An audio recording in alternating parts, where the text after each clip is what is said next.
Okay, cool. All right, so welcome again to week 18 of 2024. Let's check out the word on the street. All right, here's the American Association of Individual Investors. It's a famous cohort for the buy and hold strategy. So just looking at sentiment, looks like there are some more bulls back in the ring compared to last week, but the bears are still a good consistent chunk. So yeah, looks like the swing voters here are decreasing slightly, but yep, there's a little bit more optimism, I guess. Okay, cool. So that's AAII, and let's see.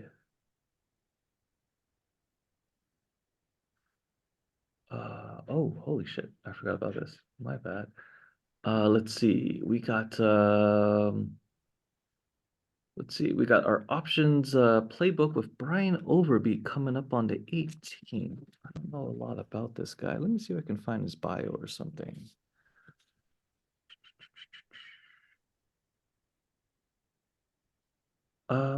Is Kurt here? Kurt is here, right? Oh, Kurt, yeah, cool.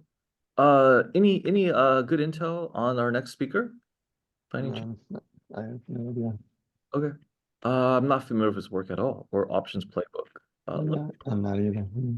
Okay, let me drop this link in the chat just in case you guys want to check it out. But yeah, that's coming up. And then the recording for last month's session is up on the website. So if you haven't seen it yet, check it out. If you have access issues, you can ping me as well.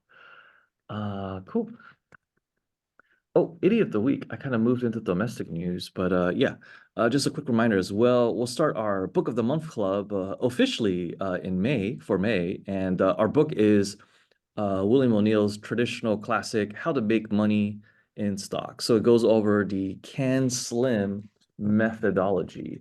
And if you haven't looked at it before, it's pretty robust. It's a good combination of fundamental analysis, technical analysis, and also institutional pickup, which is pretty good. So yeah, and they have a nice tool set to go along with their methodology as well, with like Market Smith and whatnot. But yeah, this is a great sort of fundamental building block for like long common stock strategies. It And ain't called Market Smith anymore. oh, what is it called now? It's called Market Surge. Remember, he sold it, or his son sold it off to Dow Jones. Oh, So, okay. so they're changing things around, and maybe they'll invest more in it, and then again, maybe they won't. Oh, I've been out of the loop for a little bit. Okay, cool. Yeah, so you got to be careful because there seems to be a lot of things changing. I mean, Dow Jones is now appears to have their feet on the ground. They know they figured out what they're going to do with it, and they're starting to do it. So it's starting to see changes roll out. They Whoa. went through layoffs a couple months ago. That's the first. That's Harvard Business School. Lesson 101, right? Layoffs. Thanks, management consultants. But yeah, I don't remember it being this expensive either. This is what, 149 a month? Holy cow. Who's our resident IBD champs? Ross, maybe? Oh God, yeah, that price has gone up. Uh, No, it's been that way for years. is it? Okay. Okay, the yearly rate is on the order of what, 1,200 or 1,300? 15 a year. 15? Okay. Okay. Wow. Uh, IBD is not a cheap product. All right, cool. Guys, you can get most of that just the IBD digital. You can do a lot of scans on the website. That's a lot less. Okay. IBD. What is the digital rates?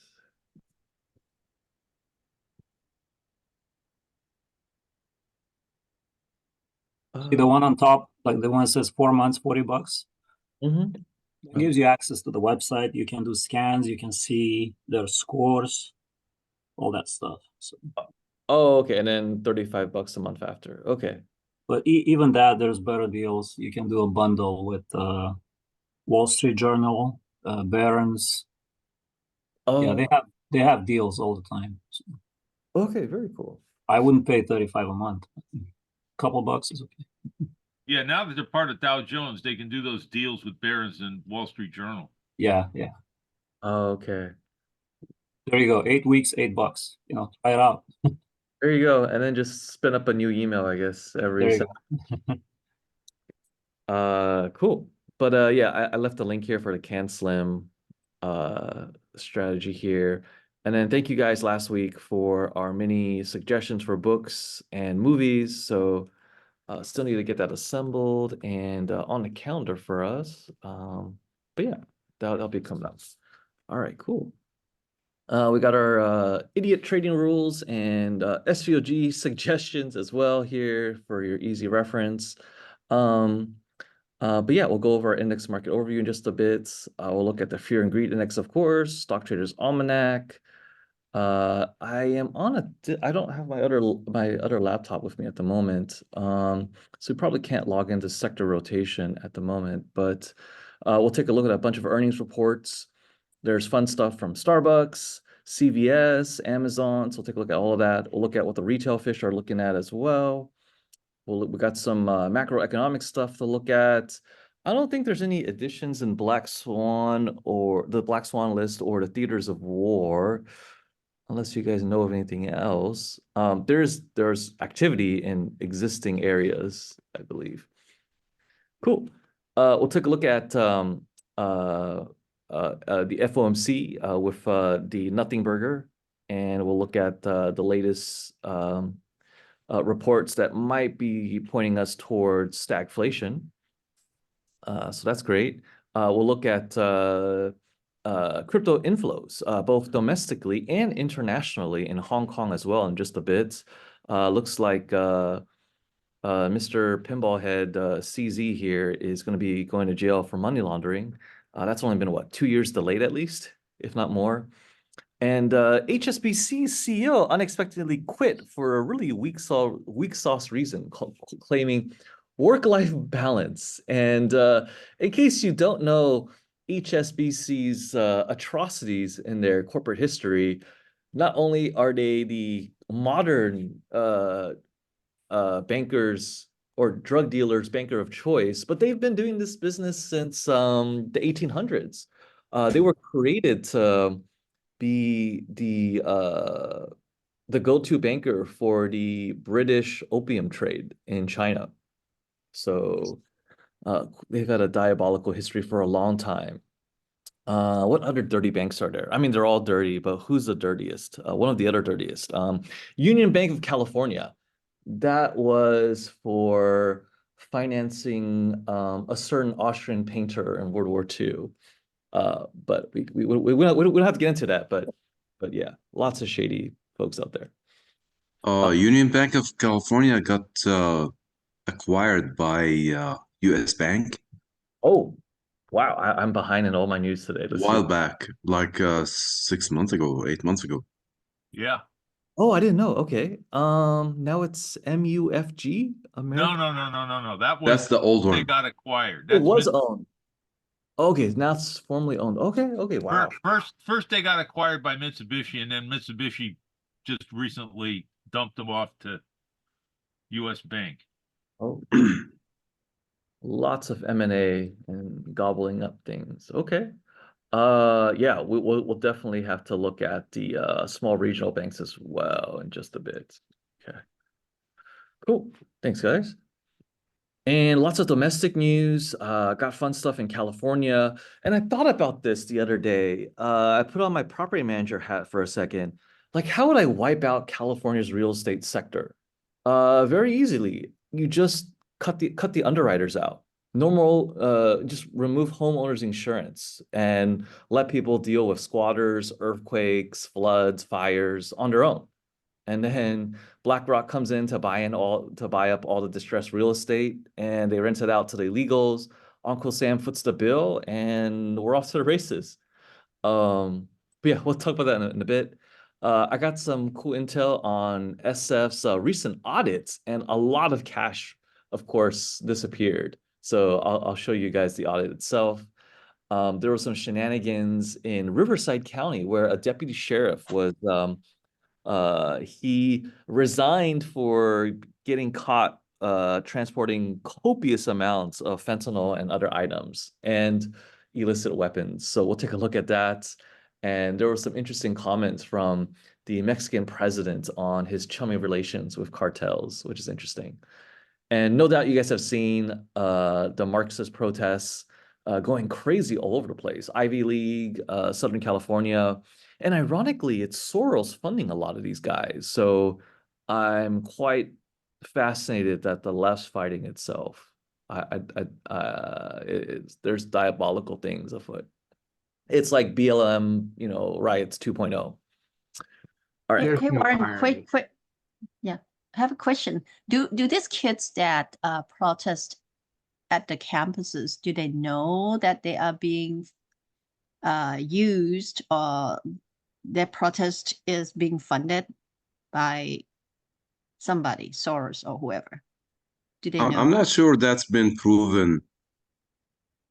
Yes and no. I mean, you don't need to fund all of them. You just need to fund the main instigator. So again, Right.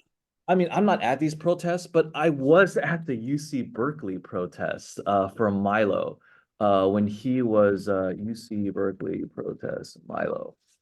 And this was the day before I started jujitsu because I almost fucking died in Berkeley. And I know Oh, Berkeley no. really well because I was an intern there in high school because I wanted to get into UC Berkeley at the time.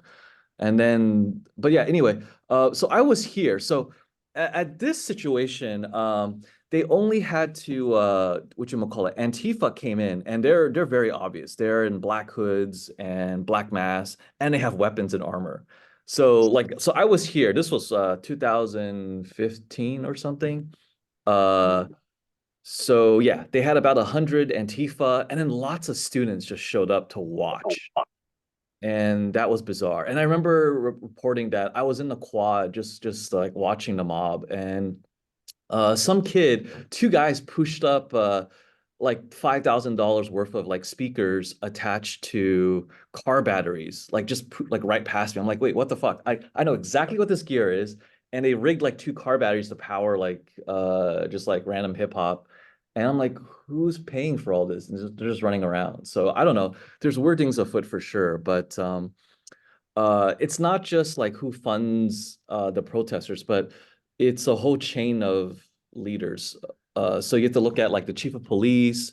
In this case, the Berkeley mayor told the chief of police to not protect the Milo attendees and just stand down. So basically, then once the mob saw that, yeah, so just literally like that. Here, I'll show you guys footage. So the police told the cops to stay indoors, and they're just watching the mob assemble in front of them. And I thought this is like ridiculous. And Wow. honestly, I don't blame them though. They were scared, and there was only like 40 cops. And how do you fight 100 Antifa plus like their 1,000 groupies and whatnot? So it's kind of interesting. But yeah, so this was 7 years ago.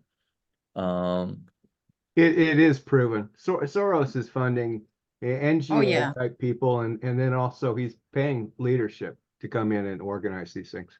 Right. And then his team is also like if they do get arrested, they all have written on their hands and printed out cards of the assigned lawyers and who to call, Right. and then they'll be bailed Mhm. out instantly. And that's definitely funded by the NGOs. I mean, Right. Oh, yeah. there's a paper trail for that. And then no charges, of course, blah blah. Yeah. So it is confusing, but given that it's an election season, this is an interesting category of useful idiot that they're using. And then you have to think, what else is happening adjacent to this, right? The cannabis rescheduling to Schedule 3, to leer back the youth vote, as it were, and student loan forgiveness. So it's just like Yeah. the usual lollipops and dumb stuff. So it is an election year. What can I say? And then just give it till the summer. You're gonna see, lots of white guys shooting up, guys with very dark skin. Like that's practically guaranteed. So we'll see that. Mhm. And then, going up the value chain, as it were, we're seeing other problems, right? So, gosh, Boeing and its military-industrial complex connections and Duggos are definitely at work. So yeah, the second whistleblower has died. So that's definitely bullish for the stock. I'll take a look at Peloton, and they had the disastrous earnings, and yeah, just a nightmare. Lululemon as well. We'll take a look at that. And the overlap between Lululemon and the $2,000 clothes hanging racks is also, an interesting match as well. But then, yeah, so here's the cannabis reports, and we'll take a look at some cannabis stocks. I know a couple of us have Tilray stuff, but yeah, there's some other contenders as well. We'll look at the latest from WeWork, and Gresham's Law is definitely not at work at SoftBank because they're throwing more money at this problem. And it's like, come on, guys, this is post-COVID, and the whole world's embraced remote work. Remote work. Why is SoftBank funding, this whole process all over again? So I don't know. But we'll take a look at the insanity. And Walmart is having some updates. They're trying to create their own house budget line for the poor Gen Z folks. So that's popping up. And I saw that Walmart's been pulling out the self-checkout kiosks at multiple locations all across the board because the thievery is out of control. And speaking of out of control, now it's costs a burrito bowl with double steak is now $39 at Chipotle. Wow. Salmonella, right? So, and all kinds of fun stuff. But yeah, just corporate greed, inflation, and rising input costs for labor, especially, is just off the chain right now. So crazy. What else? I don't have much real estate news. We'll skip that. Lots of tech stuff. We'll look at the current political pork belly activities with the semiconductors funds. Sorry, the semiconductor firms. We'll look at oh, my SPX stuff is closing. Yay. We'll look at AMD's latest forecast and how that's been unfun for bulls. And we'll look at a lot of Elon news, of course. Sorry, my SPX is all closing. We'll look at Elon. He snubbed Modi to go to Beijing. That's well, Shanghai and Beijing, but yeah, we'll take a look at that. So he had to bribe Beijing leadership with undisclosed amounts of cash to finally get access to his FSD data that's courtesy or shared via Baidu. Like, that's not sinister at all. So very exciting. So we'll take a look at that. But yeah, Tesla's in trouble for sure. We'll look at the latest jobs figures. And again, I don't even care what these numbers are really, because we know a lot of them are lies, and they're fudging it big time. Meanwhile, lots of international news. I'm sure you guys have seen the Japanese yen just take nonstop pounding. The BOJ is just, I think they're out of options. I mean, they've been out of options for decades, but they won't call in the bad loans. So yeah, I mean, it's crazy. So we'll take a look at that and what that could mean also for America, since we're following hook, line, and sinker. And we'll look at the global senior population, which obviously affects Japan and many other countries. And I'm not really seeing the rise of the East. I definitely the West is falling, but I'm not sure if Asia is really having a good time outside of Southeast Asia. Korea's in trouble, Japan's in trouble, and China's in trouble. So the three biggest dogs are highly in debt, getting old really fast, and their governments don't care about them.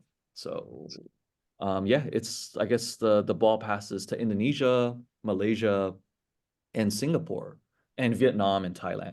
So yeah, cool. Meanwhile, South Koreans and Lithuanians have the highest suicide rate in the world, and we've talked about that before, but we have updated figures. So we'll take a look. Yeah, we'll definitely take a look also at more of the yen news. And then I saw some interesting intel on who's crossing the English Channel. And for once, it's not the French, right? But yeah, it's the Persians, the Afghanis, the Iraqis, the Albanians, Syrians. what's Eritrea? Sudan, Turkey, Vietnam. So yeah, I guess the ethnic food will improve, but yeah. And in case you didn't know, the Eurozone has officially exited the recession. Thank you, ECB. But yeah, we'll take a look at this nonsense. And Russia's having a parade of all of the captured or key examples of captured NATO equipment. They got German-made Leopards, M1 Abram tanks. It's just ridiculous. But yeah, just the idea that they're being paraded in front of the Kremlin is just kind of incredible. Like the world is crazy.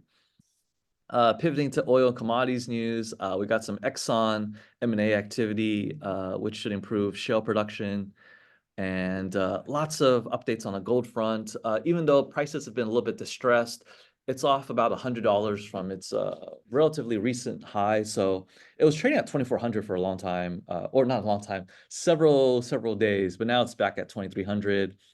Silver's about 26.59. We'll take a look at the gold silver ratio and how the whole gold and silver ecosystem is shaken up as well.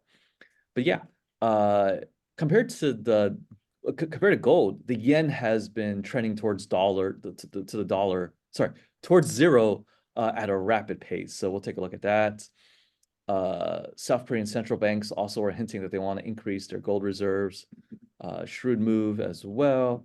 And Chinese consumers, despite the shenanigans with the sort of unallocated storage problems with Chinese vendors, it's still extremely popular to buy gold at the sort of per gram form factor. And they're like little beans, basically.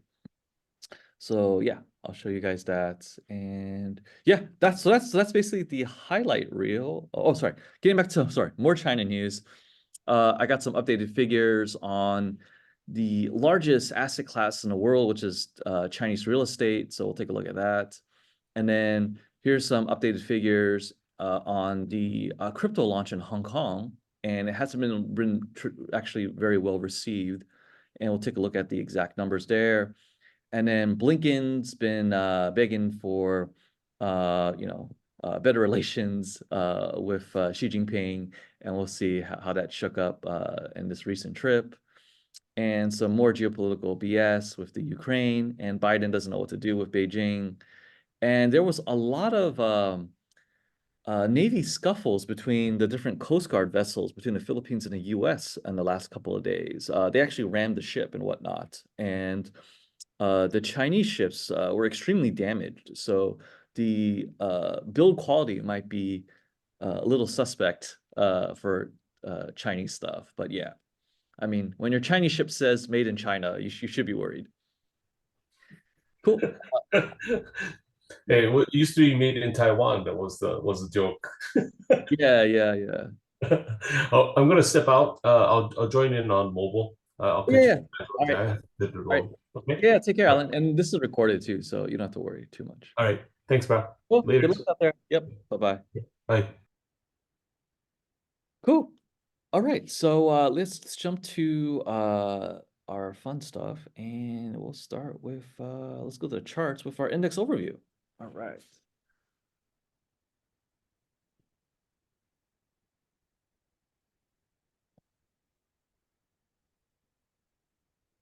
All right. So let's start with the S&P 500, and we'll start with the first tier of the S&P 500's products with the futures. So that's the /ES. And looking at inflows versus outflows, we are still below the zero line here. Let me turn on my little highlight spotlight thing. Hopefully that helps. Is it on? I'm not sure if that's working. Okay, if it's not, that's okay. I'll turn it off. Okay, but anyway, so yes, here's inflows versus outflows for the futures. And we are definitely below the zero line as of now. And we broke the zero line back in April the 16th, right after tax day. That's right. But we're up 0.65% for the day. And it's about double from earlier. And if we go to the stats, let's take a look at what's cooking up with the analytics. Okay. So we're seeing 162,000 bullish contracts versus 310,000 bearish contracts for a put call ratio of about 1.9. Fair value is about 1.4. So this is a little bit more bearish than normal. It just might be hedging or short-term protection. Let's pivot to SPX, the big boy option contracts. These are worth 10 shares of the SPY itself. And my short-term 0DTE stuff just closed, so that's good. And yeah, this is a very normal trading day. So put call ratio right at 1.4. Perfect. And oh, I forgot to look at the deltas. The 0 to 20 here, 63%. Very normal average day.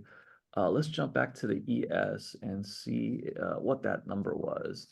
And a couple weeks ago, we did see that number explode in real time when the market was having a pretty red day, if you guys remember. I think that was 3 or 4 weeks ago. Okay, oops, wrong ticker there. Let's go back. Okay, come on. Oh, shit. Why did that jump back?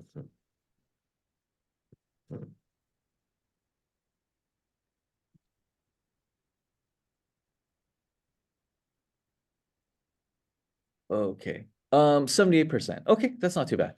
That's not too bad at all. If it gets like 90%, then we're in trouble. Okay. Good to know. Let's jump back to SPY or to SPY. This is the more retail centric side of the S&P 500. And looking at analytics, we are at 1.056, pretty bullish for the day. 0-20 delta is very sleepy at 38%. So yeah, sizzle numbers look fairly accurate. So yeah, it looks like a bullish day to at least the retail folks. And let's go to the NASDAQ and see how the Qs are shaping up. And the NASDAQ is outpacing the S&P 500, at least for today's gains. So that automatically means NVIDIA is having a nice day for sure. And this is fairly bullish on the analytics as well. Deltas are very sleepy. So yeah, it looks like a normal, happy, tech-oriented day. And let's go to the schizophrenic side of the indexes, which is the Russell 2000. This loves to overreact. And today is no exception. Where the S&P is up, almost 0.7. This is up 2x that. So good times there. And put call ratio is usually a very bearish, 2.3 is the average. 0.853 is very bullish. So that's interesting. So yeah. And if we go to the charts, we will see that there should be inflows continuing for the Russell 2K. It's been a little bit shaky, but yeah, it's slowly getting back there. Sort of developing a nice, what is it? What's this pattern? Ascending cone, I think? Ascending triangle? Okay. But yeah, we're almost back to the zero line. All right, cool. And we have to look at the diamonds since they're gobbling up some of the different tools out there as we learned earlier with IBD. Let's go to the DIA.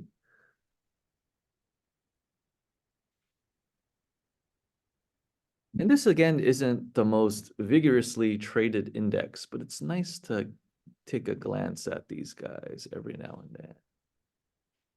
And the diamonds today are pacing the S&P 500 very closely. And let's go to the analytics. Yeah, fairly normal day. Traditionally, this is the most bullish index. It loves to live at the 1.0 amounts. But for once, the Russell 2000 has beat it out, which is kind of interesting. Okay, cool. And oh, gotta look at the VIX.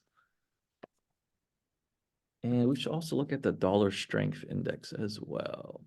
VIX, yeah, it's back in high school now, age 14.87, freshman year, almost graduating, I guess. Yeah, it's dads and grads, right? For most of May. Okay.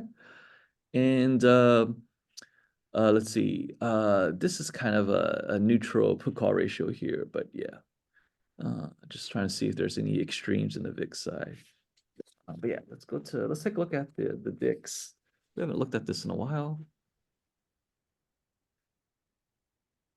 I'm sure everyone outside the US is really pissed at us with the ultra strong dollar. I mean, especially the Japanese and maybe the Koreans. Definitely Beijing's pissed. But yeah, we're at least getting back to our highs from September of last year, it looks like. And on the multi-year chart, we're not at our highest ever, which was COVID-ish or post-COVID recovery. But we could be getting up there. So yeah, we'll have to watch that. Okay, let's jump back to our notes. We looked at our indexes. Let's look at our fear and greed index. Okay. All right, so we're at 36 at the moment. We're at I think 39 and 40 last week. So let's see, previous close was 40, 1 week ago was 39, 1 month ago was 62, 1 year ago was 55. And let's look at our first study here. So we're dancing very closely to the 125-day moving average, and CNN thinks that's neutral. Sure, okay. But could this be a dead cat bounce? Maybe. We'll have to see. Let's see, 52-week highs versus 52-week lows. And now we're in extreme fear since a lot of those high 52 weeks have been knocked out of place. And yeah, I think this is warranted. Looking at stock price breadth with the McKellen index, we're looking at number of shares rising versus falling overall. And definitely the falling side is winning. So they're definitely sliding this to the bearish side. So fear at the moment. So I concur with that. Put call ratio, this is retarded. Again, nothing north of 2.0 is bad. Even COVID was like 2.2, 2.3. This is 1.8. This is a joke. Yeah. And VIX, yeah, I guess a VIX of 14 is fairly neutral. So yeah. And we'll ignore the rest because these are all the things we really like. Okay, cool. And let's go to our Stock Traders Almanac and let's remove April's. So now that it's May, and oh shoot, let me grab, do I have July on this computer? Almanac, I don't know if I have it. No, shoot. Okay, it's on my other computer. Okay, we only have May and June. We'll leave July for later. That's okay. But yeah, looking at May's, oh, we should still look at April. Whoops, can I undelete? Okay, what was April's readout again? April is the best Dow month, 1.9%. Blah blah blah blah blah. S&P should have been 1.3%, but S&P was what was the month? Let's see what the 1 month performance was. Oh, they don't do a 1 month performance. Oh, there's no Google Finance anymore, right? Let's go to stock charts. Oh, yeah, I'll do this manually. Okay, let's. All right, so April opened at what is that? 5283. Okay, let's call it 5523, and it closed at 501. So definitely down. So that's not an increase at all. What's how bad is that? Wait, so 523 to 501. 52351. So that's a loss of what, 22 points? So 531 minus 22. So divided by 531 minus 1. So we had a loss of 4.1% for the month of April. Okay. I think many of us beat the S&P then, for sure. Okay, especially with earnings season starting off. Okay. Okay, so that's April for you guys. Let's look at May. May is the May-June disaster area between 65 and 84, with the S&P down 15 out of 20 Mays. Between 85 and 97, May was the best month with 13 straight gains, gaining 3.3% per year on average. up 17, down 9. The worst 6 months of the year begin with May. And we'll skip this next line. Dow Memorial Day week record up 12 years in a row, down 16 of the last 28. And since 1950, the presidential election years, May ranks number 9 for the Dow, number 9 for the S&P, and number 8 for the NASDAQ. Okay. So yeah, should be interesting. And glancing further down the timeline to June, the summer rally is in most years is the weakest rally of all 4 seasons. Week after June triple witching day, the Dow is down 26 of the last 32, and recent record S&P is up 12, down 9, average loss of 0.8. Summer doldrums can begin in late June. Watch out for end of quarter portfolio pumping on the last day of June. Dow down 18 of the last 32, NASDAQ up 9 of the last 12. Presidential election year, June's rank S&P is number 4, Dow number 5, number 2 for the NASDAQ, and June ends the NASDAQ's best 8 months. Okay, yeah, so summer should definitely be heating up and melting down, hopefully. And I don't think I can sign in with this computer. Let me try the other.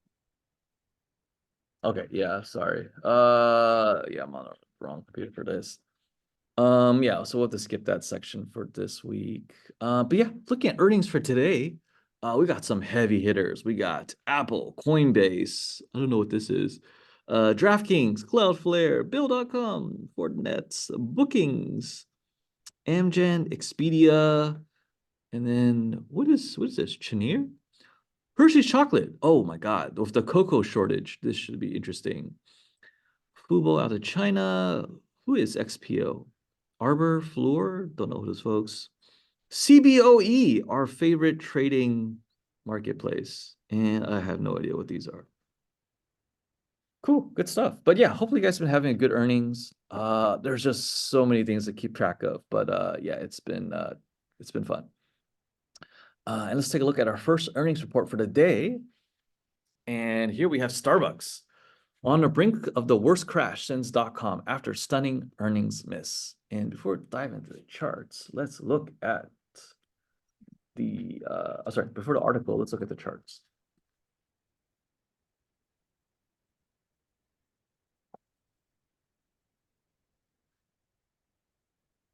This is a little tricky to trade. I think I budgeted like 2 sigma and they moved 3. That was a little painful, but yeah.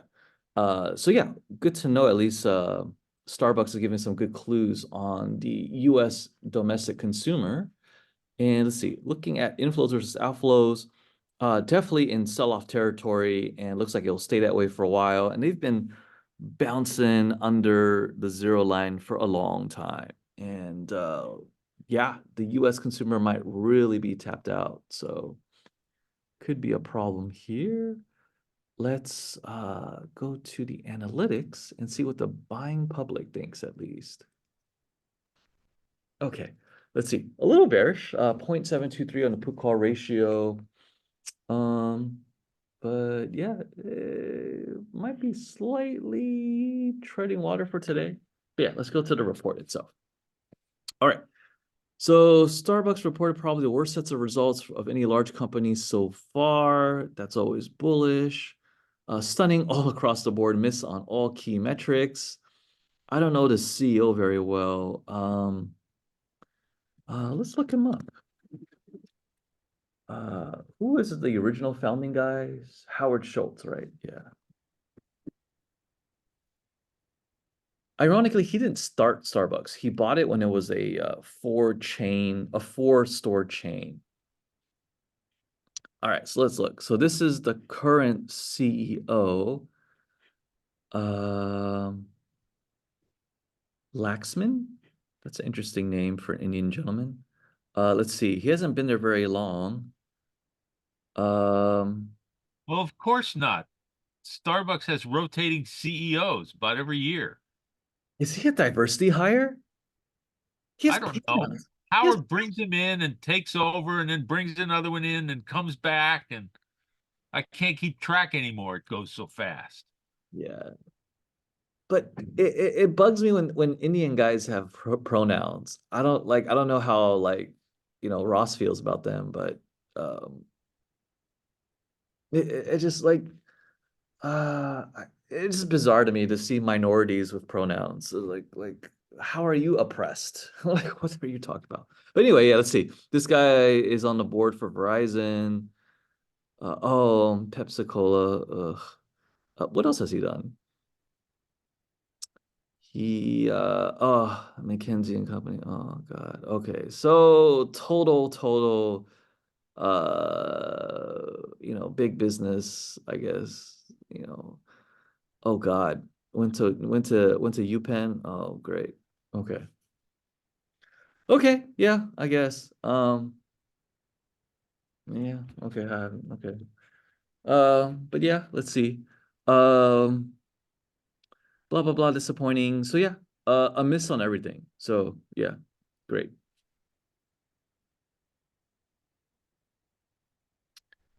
So yeah, should be an interesting time.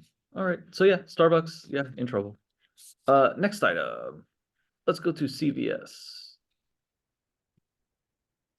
And what is CVS's ticker? I keep forgetting. CVS stock.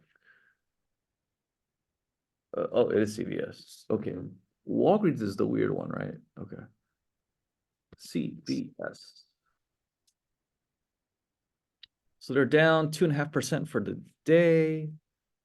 They're having problems. They're citing rising medical costs, reducing their margins. But people are buying the dip though in a big way from the analytics here. Yeah, that's a lot of call buying. And let's go to the charts. Is it warranted? I don't think so, but let's see. Lots of red candles here, below the 500-day and 200-day moving average. And momentum has dove off a cliff and is very steeply below the zero line. That's definitely bullish there. And yeah, people are buying a dip thinking there's going to be a recovery. I don't know about that, but what would Flav say? Hey, look, there's support here at the 65, way back in the past. And on the multi-year chart, 65, the low 60s does seem to bounce around quite a bit. Okay. But yeah, I don't think the bullishness here is warranted, but we'll keep our eye on this. Who's their main competitor? Walgreens? Let's take a look at that. I don't remember their ticker. Walgreens stocks. WBA. Okay. So yeah, if brick and mortar for the common, man and woman is not doing great, we might be having economic issues despite the Eurozone no longer having a recession. All right, so here's Walgreens, and this is, oh my God, sell-off city. Wow, getting their face ripped off. Yeah, retail drugstores are gonna die. This is just not gonna work. Wow. Pretty bad. And if we look at analytics, I don't know if there will be a lot of dip buying here. And don't forget Friday, they're in chapter, some Oh, number. Rite Aid. Oh no. But I'm a big fan of Rite Aid because they have the really cheap ice cream in the back for Yeah, the corn yeah. stuff. Yeah. Rite Aid's great, but they're in chapter, 7-Eleven. Rite Aid, is it publicly traded? I don't remember. Yeah, Okay. or at least it was. Maybe it's been delisted. Oh no. Oh, penny stock. Oh, game over. Oh, jeez. Oh, I think it is it oh yeah, gone. Oh, went bye-bye. It used to be $1,000 in 1998. Wow. That was a long time ago. Oh my God. If Uh that's not parabolic, what is? yeah, and look at that beautiful dead cat bounce. Straight down into the middle, bounces, and it goes back into the concrete. Look at that. Straight vertical drop. I hope somebody bought a put. Please tell me someone bought a put. All right. But yeah, these guys, just retail's tough. Retail's really tough. Okay. But yeah, look at the bearishness. This is crazy. I need to write this down. Where's my Yeah, notebook? but Bezos is trying to get into this. Like I'm going to give him my medical information. Wait, Bezos? Oh, Amazon Pharmacy. Yeah. Yeah, I'm getting all these emails from Bezos. Sign up, sign up. Go to hell. Amazon Prime. And God help us all if Jeff Bezos wants to go into the insurance game. Then all of a sudden we all lose our policies for various reasons. And he's corroborating, your Amazon shopping cart history with your insurance needs. And then he flies a drone over your house and then disqualifies you anyway. Oh, Well, God. the regular insurance companies are doing that now anyway. Exactly. Yeah. And we've reported on that. Okay, cool. But yeah, CVS definitely in trouble. Let's see, anything else useful here? They're citing rising medical costs in their medical care units. Okay. Anything else interesting? I don't remember. If the losses hold, this will be the largest intraday drop for CVS in years. And people are still buying the dip. Yeah. But yeah, maybe gambling on Walgreens having a bad time is safer. Okay, cool. All right. Let's take a look at Amazon. This is fun. Amazon swings wildly after reporting blowout AWS results, but revenue guidance disappoints. Yeah, so their different business units are definitely having diverging results. So web services, great. Other components, maybe not so great, especially the e-commerce side. Let's see. Prime Video streaming service has advertising revenue, which is really annoying because there's so many ads with their stuff. But holy cow, I didn't know they're getting $12 billion for that. That's crazy. Anything else interesting here? Yeah, he's CEO's trying to focus on profitability with the central retail business, laying off thousands. Yeah, so on the Mag 7 side, yeah, I guess a little different here, but yeah, let's go to the charts really quick and see how that's shaping up.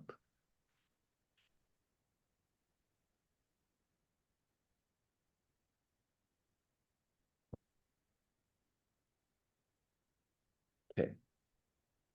So here's the earnings beat. But yeah, still some decent inflows. We're kind of dancing on the zero line. It's not very strong, but I guess it's okay. But yeah, up 3% for the day. Okay. All right. Take care, Wani. We'll catch you later. I'll post a recording. Drive safely. Okay, sounds good. Thank you. Maybe I'll Bye-bye. catch the end of it. Yeah. But yeah, let's see. Buying public, mixed bag. Nicely in the middle. Seems fairly normal, but yeah, up 3% for the day. Okay. That's fairly boring Mag 7 earnings, honestly, but yeah. But yeah, let's look at the retail fish. This is our counterparty. This is the Wall Street Bets, Robinhood crowd, trading on your cell phone in the toilet professionals. And let's see what everyone's talking about on the street, as it were. Let's see, Apple, Nvidia, Boeing, Tesla, Carvana, AI buzzword, Coinbase, DJT. I don't know what this is. Alibaba, Amazon, AMD, Peloton, Tilray, Supermicro, the Q, Square, Starbucks, Meta. I forgot what this was. NVO. This is DoorDash, Cloudflare. I want to say Donkey Kong, but this is DraftKings. Canopy, this is a weed stock, and I forgot what this is just the corn buzzword, I believe. But yeah, anything very red, Peloton. That's more red than green. Yeah. But yeah, all eyes on Apple for Mag 7. Goodness. Oh, let's just take a look at Apple. And we've reported on a lot of their problems. They have lawsuits up the wazoo, and they have weak China sales like crazy. So that kind of explains why it's been in sell-off city for a long time, for the last 90 days. That's negative 500 million plus shares selling off every single day, bidding the price down. It's gonna be hard to outfight that level of gravity. And let's take a look at the analytics. And I'm getting hungry already. Let's see. All right. Yeah, looks like people are trying to buy this dip. I mean, it's up almost 2% for the day. I'd say put call ratio is pretty neutral. But yeah, I don't know if this optimism might be short-lived. Yeah, we'll see. Okay. Let's go to our articles. All right, Black Swan list. Any changes you guys think?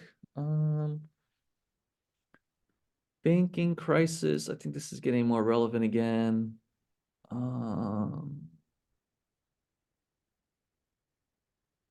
Yeah, I guess. I've heard good things about the Civil War movie that's out recently. Has anyone seen that? No? Okay. Theaters of War. Let's see. We have a new aid package. Was it 9.5 billion or something? To the Ukraine. Yeah, great. Okay. I think that's all okay. Let's go to Powell's pivot. Yeah, let's go to this one. This one's a lot better. All right. So rates are unchanged, and we might see a tapering potentially in June, and then that will lead nicely into the election season. So yeah, everything was to be expected for the most part. But yeah, it looks like the market is really desperate for cheap cocaine money, of course. But yeah, let's see. Yes, the big question is how much will tapering be? But yeah, we'll see. But let's see, what is this? Okay, let's skip that. Okay. Let's see some manufacturing figures here. Some potential stagflation signals. But yeah, let's see.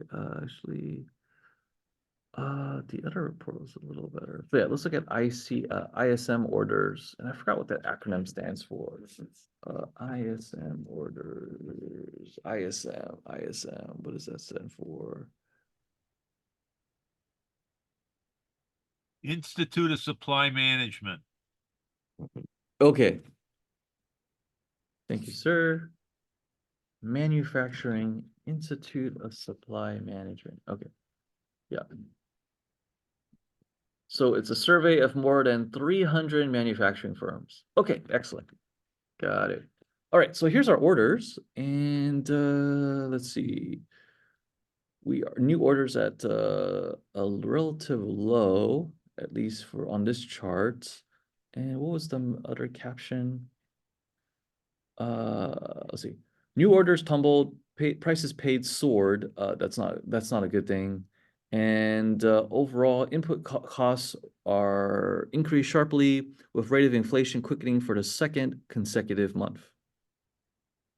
Okay, excellent. So this must be bullish for the market, of course. All right. And there was another analytic. Here we go. Yeah, the Dallas Fed manufacturing. This has been declining for 24 straight months. That is wild. Not good at all. And how big is this sample size? Let's double check. Dallas Fed manufacturing survey. Let's double check.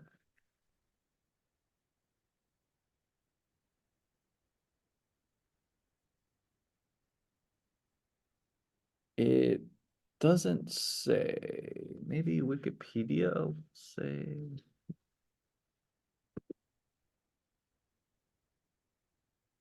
Dup. No, doesn't say. Okay, that's okay. We don't have time for this. But yeah, that's definitely not good. It's okay. So even Texas is seeing a slowdown. Okay. Pivoting to currencies, cryptos, and other IOUs. Let's take we looked at the dollar really quick. Wonder if this had anything interesting. Okay, it just has some other time periods. But yeah. Let's go to Bitcoin ETF inflows. It has been slowing down. What is Bitcoin out at the moment? Let's see really quick. I think our Ed and Wani are here at the moment, so our crypto champions are not with us. Let's see. Here's BTC. What is that trading at?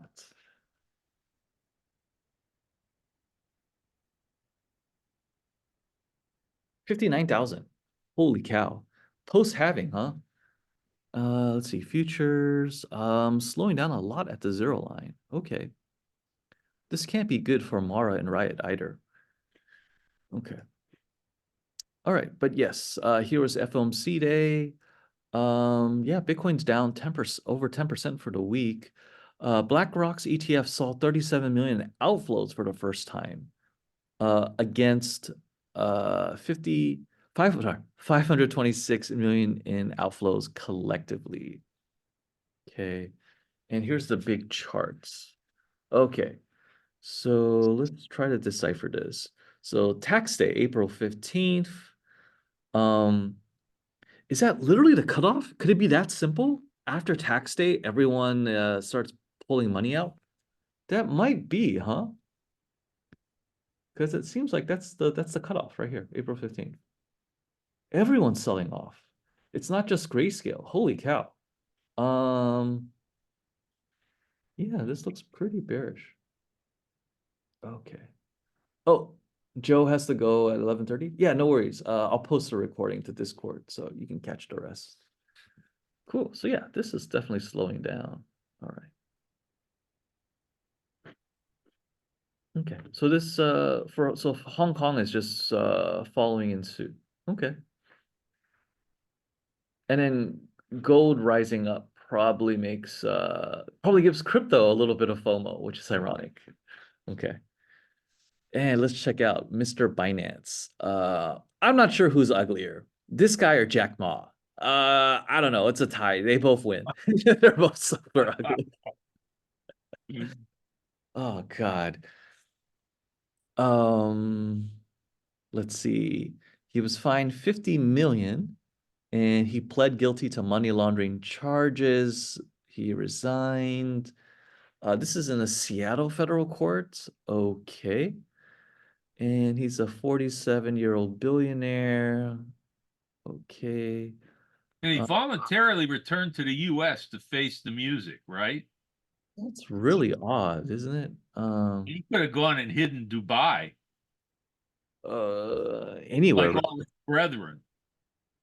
Oh, where was this? I forgot. I think I was reading on Reddit. There was something about there's this workflow between Heathrow and Dubai strictly for exporting US cash. Cash money laundering. Was it Zero Hedge that reported this or something? I forgot. But basically, yeah, Heathrow to Dubai. So here's an oddity there. I was reading about this. I'll post this in the chat. Basically, if you stuff a suitcase full of cash, they will only scan it for drugs. And the X-ray machines, even though you can technically they're X-ray diffraction machines, technically you can see currency, but their security staff just wave it through. So basically, yeah. And then Dubai on the intake side, they don't scan anything. So I mean, so long as you're not bringing in cocaine, they welcome the piles of cash that come in. So you know, if you ever wondered why there's so many, you know, oil sheikhs, you know, in the West London, this might be the reason. And there's a lot of money mules that move the money this way. So yeah, kind of crazy. Yeah. But yeah. All right, Mr. CZ, we'll see what happens with you. Okay. And yeah, HSBC, yeah, weird step down. It's something's afoot. So yeah, we'll have to keep our eyes on this. All right, pivoting to domestic news, let's go to homeowners insurance. Have you guys had any problems as homeowners with coverage? Definitely rates have gone up a lot, I'm sure. Has it gone up significantly in the last 5 years? I would like to ask Almer if he's having problems since he had to use his homeowner's insurance recently for that massive water heating flood while he was on vacation. I'm sure his underwriter is not thrilled with him and would be happy to dump him at some point. But yeah, let me show you guys what's happening. The latest in Orinda. So this is which highway is this? Highway 13, next to Morega-ish. So the richer part of the East Bay in the mountains. But effectively, thousands of homeowners here are going to lose their coverage. So let's see. So yeah, State Farm is not going to renew some 30,000 homeowner policies. Orinda is the most affected city in the state. So the outage basically affects 55% of homeowners here. That's kind of mind-blowing. Orinda's quite nice if you ever visited as well. So yeah, State Farm is to blame. There's a Japanese conglomerate that also pulled out. We reported here, I think like a month ago. Forgot what the firm was called, but you know, you can't have runaway appreciation and rising replacement costs and then expect policies to stay the same level. And if insurance companies want to bail altogether, maybe the actuaries and lawyers know something that, you know, the average homeowner doesn't, like tectonic plate activity. I mean, it's not just our fault line with the Hayward fault line, right? But it's the what's the one in Southern California, the big A one, the Andreas fault line or something? Andreas fault line. San Andreas, there you go. Yeah, there was a movie with The Rock, right? But yeah, there's this giant fault line as well. And yeah, this is what, you know, carved out the Central Valley, at least on the west side. So yeah, maybe an earthquake's coming up. Who knows? And maybe they'll start writing policies after people get destroyed between fires and earthquakes. And it is May, so a lot of things happening there. So yeah, this could be devastating if everyone keeps pulling out. And State Farm, it's not just residential, but it's also commercial. So yeah, 30,000 homeowner policies and 42,000 commercial apartment policies. So that just means your living costs will increase. Yeah, your rent's going up. Yeah. Has your insurance gone up on your house, Larry? Yeah, a little bit. I expect a lot more this time. Who's your carrier? Just curious. State Farm. Oh, okay. Yeah.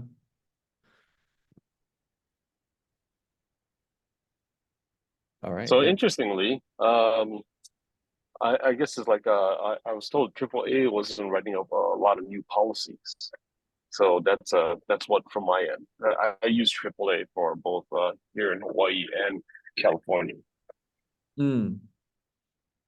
Yeah, and definitely EVs definitely don't pay their fair share, right? So they don't pay for the roads and their insurance costs, or I mean when they get to collision, due to the shortage of techs willing to work on cars that might explode on you in the shop, it's kind of hard to repair. So a lot of insurance companies just they just total vehicles if it's bad enough. So we'll see a lot of that. So and wait till Cybertrucks start, getting into more accidents and exploding and catching on fire. And Linda and I were talking this week, but I think the Cybertruck is the ugliest vehicle known to man. No shit. Oh God, are they awful?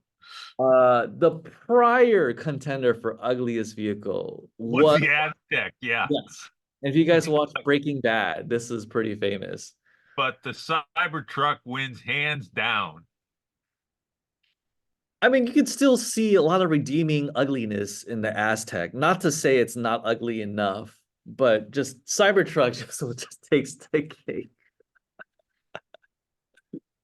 And then Linda and I were saying something like, I guess women wouldn't want to be caught dead in the Cybertruck. Like the windows will not be will not be rolled down. So yeah, and I was saying like, yeah, if I ever have a girlfriend I really don't like, I'll rent a Cybertruck. And it'd be like, honey, get in. Let's go for a ride. Let's go visit your and then she will instantly break up with you. So in case you need a, a divorce strategy or a girlfriend strategy, like this is how you get rid of that dead weight. But good God.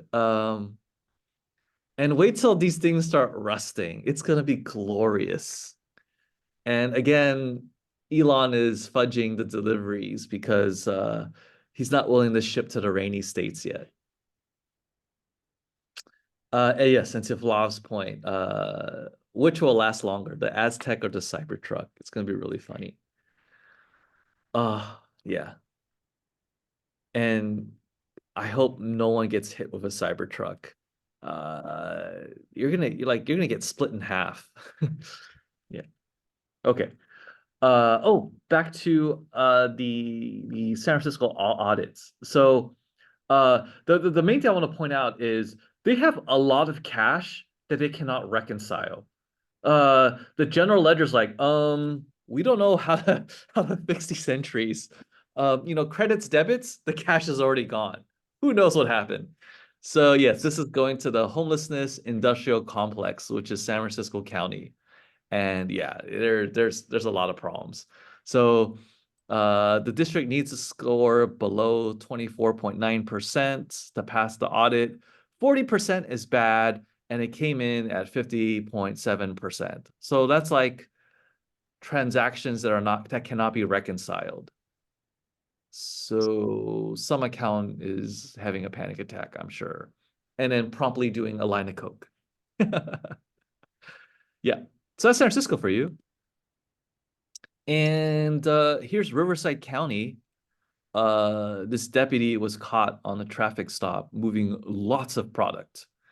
And they're not posting his picture on this article, but I saw it earlier. Homeboy is a Latino guy. And yeah, this guy. Looks like a dumb guy too. Fantastic. But yeah, he is going to jail for up to 10 years. So we'll see how that shakes out. And meanwhile, here's the statements and commentary from the Mexican president. He says, criminal groups are respectful and respect the citizenry. So, this is bullish for Mexican stocks, obviously. And maybe he just doesn't want to die. So I understand. So yeah, I've been reading a lot of articles in this cartel subreddit. So it's been kind of fun. And it shocks me like how much Chinese influence is showing up here. God help us all if, the Chinese triads take over the Mexican gang wars. That would be really bad. Yeah. Okay. Yeah, but yeah, you guys know about the college campus baloney. We don't have to really dive into that. It's not really tradable, but definitely it's an election year, right? All right. Boeing, what more can we say about Boeing aircraft? We gotta first go to the charts. Boeing's up an almost glorious 4% for today. That's amazing. But they're still in sell-off city. Look at that. Balance, the on-balance volume is just flowing out nonstop. So yeah, there is more to fall, I hope. and it's still trading below its 200 and 500-day moving average. And looking at analytics today, let's see how that's shaken up.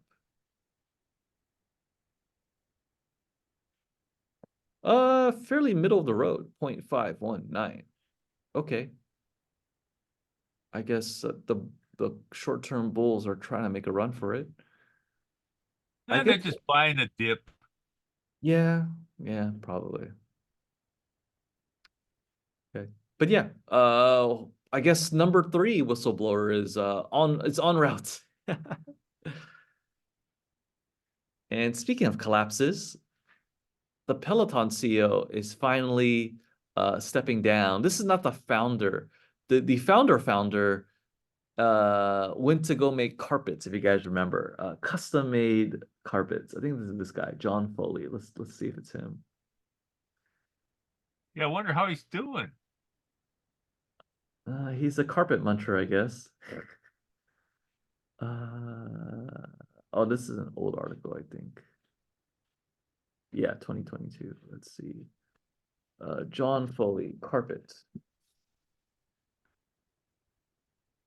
Yeah, custom rugs. Yeah, this guy.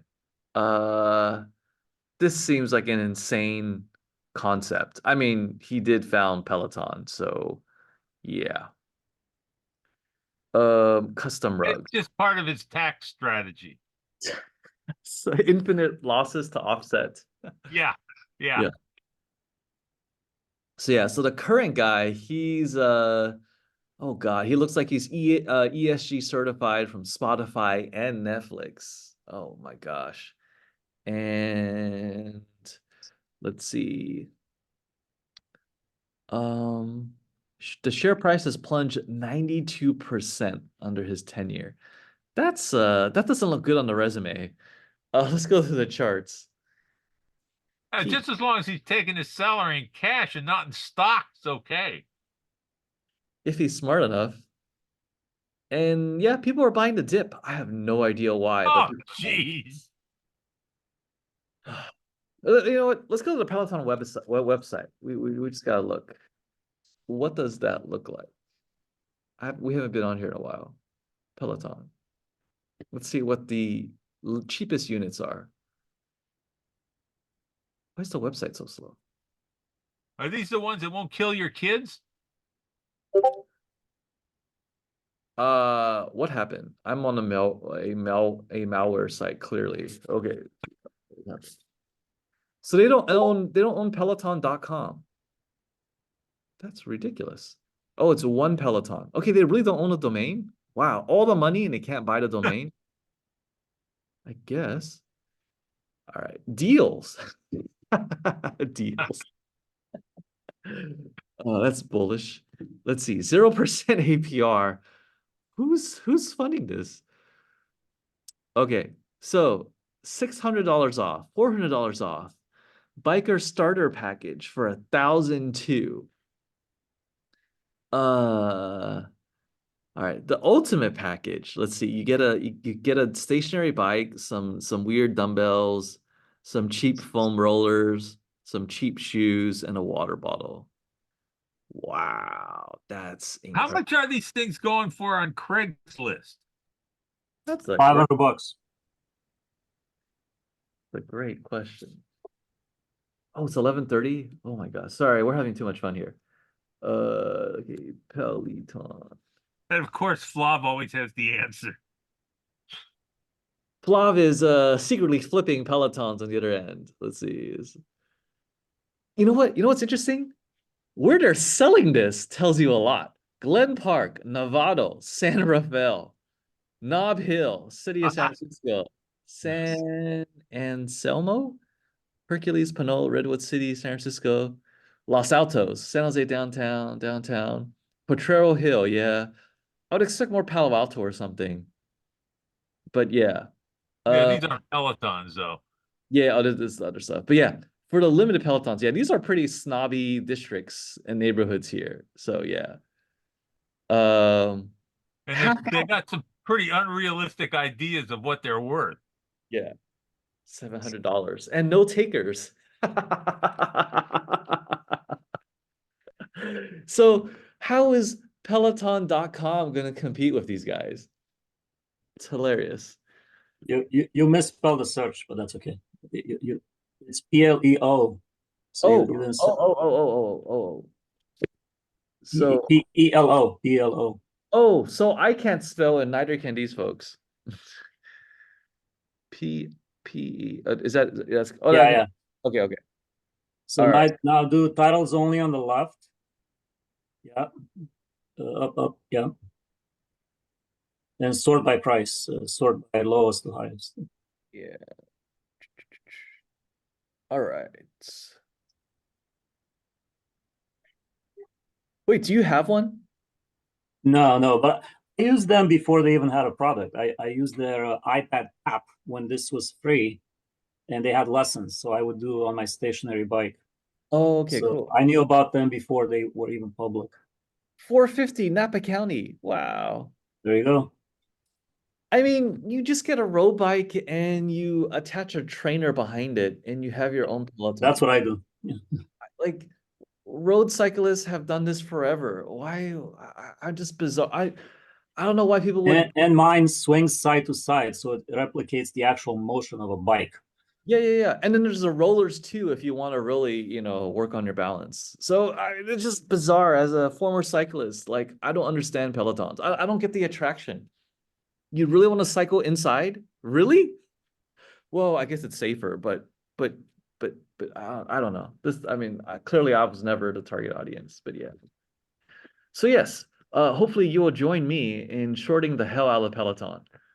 God, there's no juice left. We just have to buy kits. Too late. Like, I know. Like, how do we play this? I'm sure I'm trying to sell credit spreads, but it's just not working. If you want to feel good, press on demand and Thinkorswim, go back 3 years and short it. On demand, you can go back in time. On And demand. Thinkorswim. That's like telling me, like, hey, Warren, when you were 8 years old, you should have bought a house instead of going to elementary school. Like, you fucked up. It's like, I'm so sorry. You should have bought Bitcoin. Show a Bitcoin, or gold at 200 an ounce, or freaking silver at 350 an ounce. And I was literally in middle school, so I mean that was distressing. Okay, and we haven't looked at Teslas in a while. I'm tempted. Let's fly to Hertz really quick. And oh yeah, Hertz is expanding their fleet sales for that's right, Hertz EV. They're expanding uh their selling process. It's gotten even worse than before. So yeah, Tom Brady might need to fly back and do some new commercials that are non-EV focused. But yeah, let's go to the Hertz car sales and see how Teslas are. We haven't looked at this in a while, or only 2 weeks, but yeah. Any make, we want Teslas. Model 3. All right, show me Model 3s. Any distance, sort by price. Okay. We've seen before, the cap is roughly 100,000 miles, and we see like a lot of 18, 19, $20,000 units. So it looks like the low end is kind of gone, and people have been buying them, I guess. Looks like the median price is like north of 22K. Okay. That's cool. So there's some pickup, I guess. But they are getting rid of the whole fleet. That's interesting. I mean, yeah, makes sense. They're expensive to insure because they're impossible to repair. I mean, do you want to work on a Tesla that has some chassis damage and is, the battery cells are leaking acid already? Would you go in there? Like, no. So yeah. Here's Lululemon. So they're having some problems and they're pledging their own shares for a nice loan. So let's see. They're pledging 20%. Oh wait. The founder, he's staking personal money, 20% of his total holdings to float some money here. That's interesting. This guy clearly has never heard of Gresham's law. And let's go to the charts. In case you don't know what Gresham's law is, that is the idea that bad money chases out good money. So effectively, you could also say you don't throw good money after bad money. So if Lululemon's, not doing well in the marketplace, you shouldn't throw 1/5 of your net worth to try to keep it afloat. It's just like, look, no one really wants to buy $150 yoga pants when they gotta buy gas and food first. There's only so many rich white girls. All right, so yeah, they've been in sell-off city in a big way since March. And maybe we can short this a little bit better since there's some room to play with and some gears to work with here. So yeah. But he's cashing out without depressing the stock price. Although he's got to pay Oh no, probably. no, he's not cashing. He's staking. This Yeah. is his principal. Yeah, he's got to pay interest on the damn thing. Yeah, for sure. Yeah. But that's tax deductible. This is all a tax deal. He doesn't pay capital gains because he's not selling anything, and he gets to deduct the interest. Interest personally. Okay, I see. Okay, I didn't consider that angle. Okay, that's interesting. This is how the rich play the game.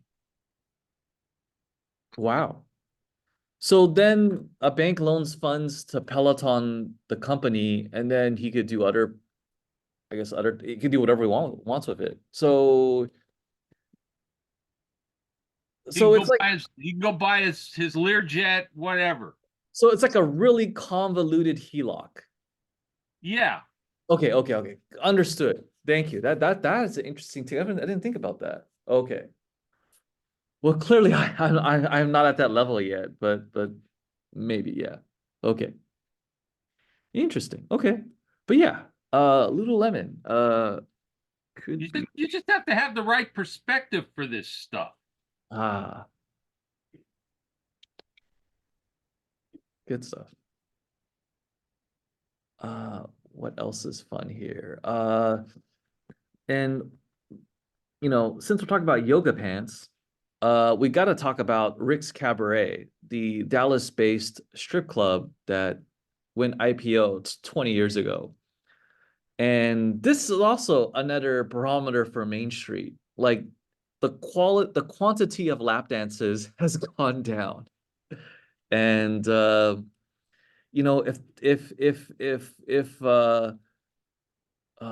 oil roughnecks in Texas cannot afford lap dances, we need to be concerned.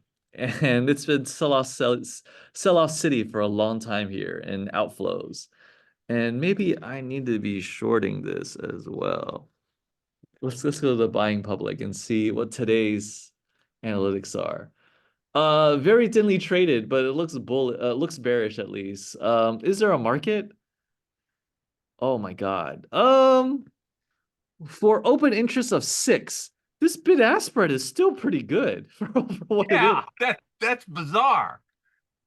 And who said adult entertainment is not an efficient labor market? That's incredible. I have never seen it like this. Have you guys seen such limited No, positions and efficient markets? What is this? they're trying to sucker you into it. Easy in, impossible out, right? Yeah. No, that's marriage. The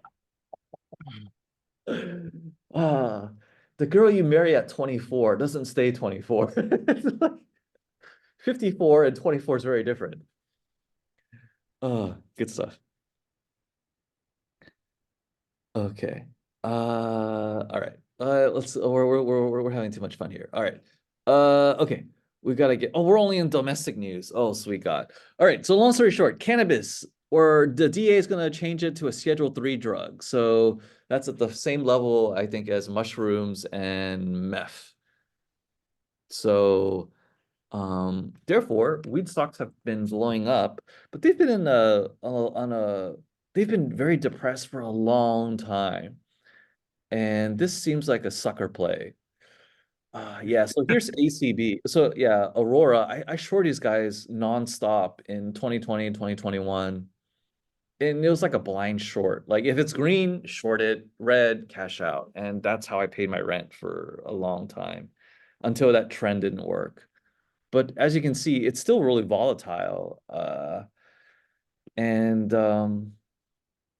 yeah, these aren't like convicted players. They're just, buying the short-term dips or trying to do the short-term squeeze here. So yeah, yeah, I think there's smarter plays, but yeah, some folks, especially in the Discord, were talking about it. We'll skip WeWork. This is just stupid all around. This guy's a massive grifter, and SoftBank has declined to continue working with him, but they will fund the parent company of WeWork. So they want to throw more good money after bad. But yeah, that Korean guy in Japan doesn't know what he's doing, and that's okay. The San Francisco building sold for like 6.7 million. It's pretty crazy. I think it was like a 16-floor building. And I mean, just Which like one? top-notch location. Which one? There's three or four locations. I've worked at two of them. Let me see. Yardi. Okay, I'm familiar. Yardi is a software platform for property managers. That's hilarious. Is this it? 2024? No, the number, I mean, it was worth like 70 million and it sold for 1/10. So it was under 7 million. All right, And it was just like maybe a week ago. okay. Yeah. Yeah, let me find this. I Put mean, it was, SF in there. SF. Oh yeah. yeah, San Francisco, yeah. And I'm trying a new search engine, Quant. Yeah, 90% discount. Six Yeah. This is the flagship. This is the headquarters. Yeah, I looked it up. That's pretty Yeah. amazing That was the building for that price. headquarters? Yeah. I should have bought it. This is a beautiful building. Yeah. I spent a lot of time inside here. Yeah. In any case, that was pretty impressive. I mean, that's a very cheap price. You can turn that into condos. We Yeah, could have look how- like, I'm sure between, I mean, could we scrape up? That's the price of a Las Gatas house. Exactly. I mean, it just blew me away. So Larry just has to sell like two of his homes and we could do this.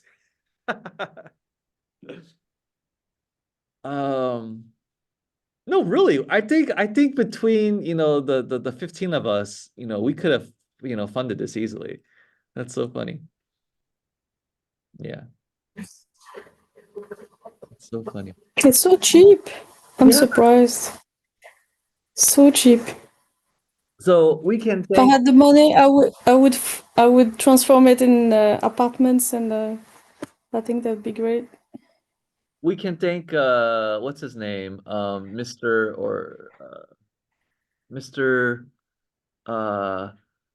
Mr. Masayoshi Son-sama here for funding that very profitable trade to this new happy owner. Yeah. Oh, he went to Berkeley. No wonder he's an idiot. Okay. Such a good deal. Jeez. So who's the new owner? Let's see. Default. Who bought it? Who bought it? Who bought it? The city of San Francisco didn't scoop it up. The city of San Francisco is broke and try to reconcile their cash receipts. They're like, yeah. Wait, city buys former Zendesk headquarters on Market Street, will make it a mental health service center? What? Okay, well, clearly San Francisco doesn't have problems, but yeah, wow. Okay, whatever. This is insane. Okay, let's go back to Walmart. Walmart is going to cater more to the cheap Gen Z crowd with a new cheap food label.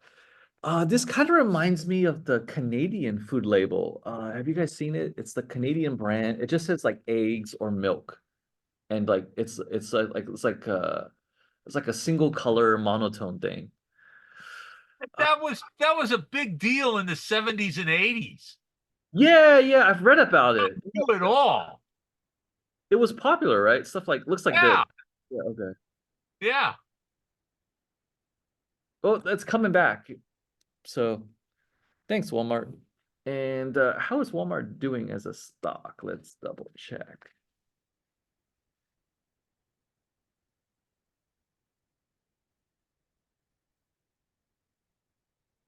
Uh, decent inflows, consistent inflows. Gosh, no complaints, all-time high. Wow, Wow. we are working too hard. We should have just dumped all our money into Walmart. Let Arkansas do its thing. Wow. Hey, You know, people got to eat. people got to eat, absolutely. And let's look at Costco as since a lot of us we might be supportive of Walmart's prices, but the people, it's like, oh my God, I don't want to meet the fellow shoppers. Oh man. Therefore, Costco is more our speed, I think. Okay, Costco. What's our favorite options mentor? Dan Sheridan's favorite long stock, right? He can't stop talking about Costco, and for right reasons. Because look at this, look at that beautiful curve. That's a perfect y equals 2/3 slope. Perfect. All right. And as reported, five-finger discounts will slow down a bit at the self-checkouts. Walmart doesn't sell gas, does it? No, not yet, at least. But they are selling gold, like at the Sam's Clubs. Yeah. And pivoting to fast food and our type 2 diabetes watch list. What is Fosse Warren? Your business Costco on A Street has the cheapest gas. Went yesterday. Oh, cool. I don't have a Costco membership. I've never had to wait in line. Oh, this is business. They sell whole lambs and whole goats from New Zealand. $3 a pound. Wait, what? You caught my attention. Costco business. Yeah, there's only one. That's on A Street. Okay, my dog definitely needs more meat. Oh yeah, this is like restaurant quantity, everything. Is the So- membership cost different here at the business? No, same membership. You can get in. All of the items are different. It's not going to be on the website. But I'm talking like a whole carcass of lamb at three something a pound from New Zealand. A whole goat, $3 a pound. I didn't even know that existed. That's incredible. There's another one closer to you. I think it's in Hayward, the Costco business as well. That's the one, Costco Business on A Street Oh yeah, in Hayward. I've been to this one too. Yeah, So the is the prices are business good to center meet different than a Warren. retail one? Yeah, all the items are different. It's Yeah, they sell bigger bulk. even more bigger bulk. So how Yeah. much toilet paper can you buy here? Yeah, it's for businesses, for really like restaurants and stuff. Okay, this is so cool. I didn't know. It's good. Yeah. If you have a friend who has a Costco membership, you should definitely check this out. But Okay. can you use a retail card in the Yes, business? I just went yesterday. Yes. Yeah. Anyone can go as long as you have a Costco membership. Okay. That's You know, cool. there's a trick with that. Costco members can buy gift cards and anybody can go in with a gift card. I've done that. That works. Oh, I can do that? That's cool. Well, you have to have a member buy the gift card. Even if it's like a $5 gift card and you pay the rest with cash, that allows you I to don't have Costco anymore, but I don't know the details of that, but sending somebody $200 gift card, it's so they could go play in Costco is not a terrible birth or Christmas present.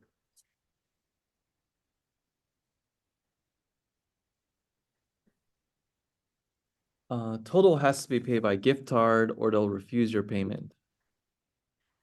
Oh, they used to take cash for the difference, but Yeah, Yeah, I think they've had to change their policies because it got abused. Too many people figured it out. yeah. Okay. I guess I need to become an adult and finally buy a Costco membership soonish. And they sell Yeah, other. I just renewed my card, $60. Yeah, I should get in before they raise their prices because the CFO did say they will have to raise it at some point. Okay. That Here's buck. the family members and household members. Oh, I think okay. I think you get two names on it. Okay. If anyone has a spare slot, you can sell it to me and Linda. Not me. All right. Mine's used up. Mhm. All right. Pivoting to tech news. Let's look at the US CHIPS Act. We haven't looked at this in a while. All right, cool. So this are the part of the Bidenomics programs. And remind me to explain the Chinese perspective, the Chinese equivalent of this. Okay. But yeah, on the US side, looks like Intel got 8.5 billion, TSMC got 6.6, Micron got 6.1, Samsung got 6.4, Global Foundries got 1.58, and Microchip got 1.162. You know what? The only thing that bugs me is Samsung. This is a family corporation. These guys got, interest-free loans from the military dictatorship of Korea or South Korea, 50 years ago. And for them to also get US dollars, when we're also defending their border and everything, seems kind of ass backwards. But what do I know? I'm not a vassal state of the US, but yeah. Okay. So that's that. Let's look at more semiconductor news. All right, so AMD had difficult forecasts, and maybe AI hype is slowing down in a big way, which also begs the question, when is NVIDIA going to have a correction and fall back to realistic valuations? Who knows? But let's go to the charts first.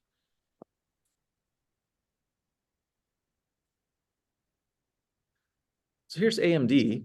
We're forming a very defined channel. Holy cow, I didn't realize it was that bad.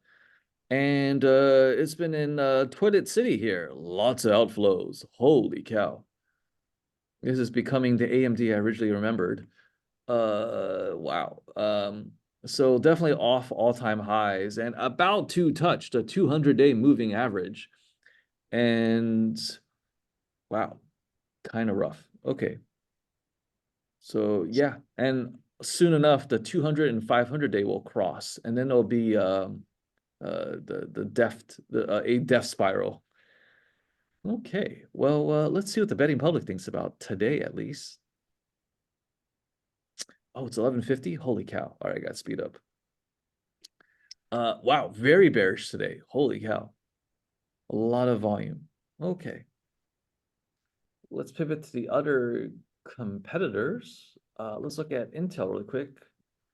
And considering that Intel is fairly old and Mr. Grove's legacy is quite entrenched, it does seem that they have a better lobbyist group, which might reflect that they got the biggest $8.5 billion chunk of money.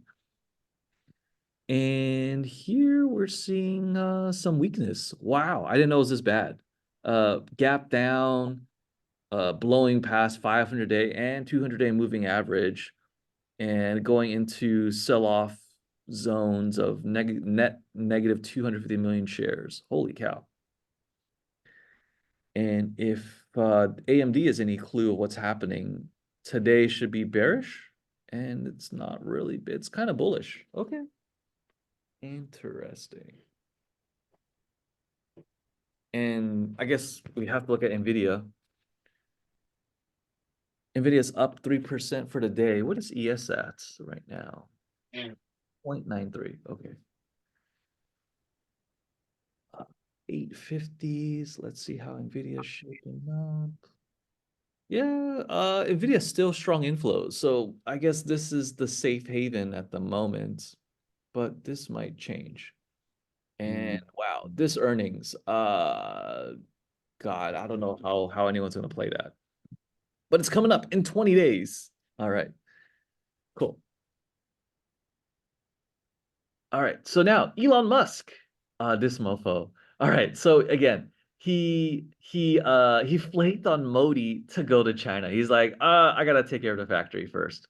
So he wanted to go to Beijing to beg for his own data, and I didn't realize he didn't have access to it.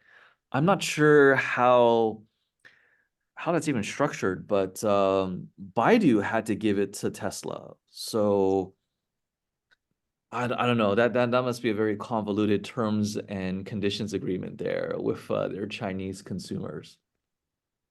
So yes, looks like the analyst community is very happy with his recent trip to Beijing, and Elon is declaring mission accomplished. I got the data, therefore will improve U.S. driving with Chinese street data. Like I don't understand how this is gonna work, but Elon's very happy. But this hasn't ended the Chinese ban on Tesla vehicles in sensitive areas. So we talked about this a bit ago. So yeah, like in government buildings and parking lots, they're not allowed entry, period. And There was news that said that was different. I heard that yesterday. I don't know the details. And then the data in China, well, the roads are all screwed up. If you think about how messed up China drivers are, absolutely. maybe that's a good data set for the United States. That's right. Maybe if you're playing the devil's advocate, it's like, wait, we need the Chinese algo for US streets. Oh my God, you're gonna see wobbly wheel, with Chinese characteristics. Oh my God. People stopping in the middle of the road. Yeah. Did you see the other news? There was some auto show in China where somebody showed a prototype of a new vehicle that looks a lot like the Cybertruck. What Chinese copy Cybertruck? That is so funny.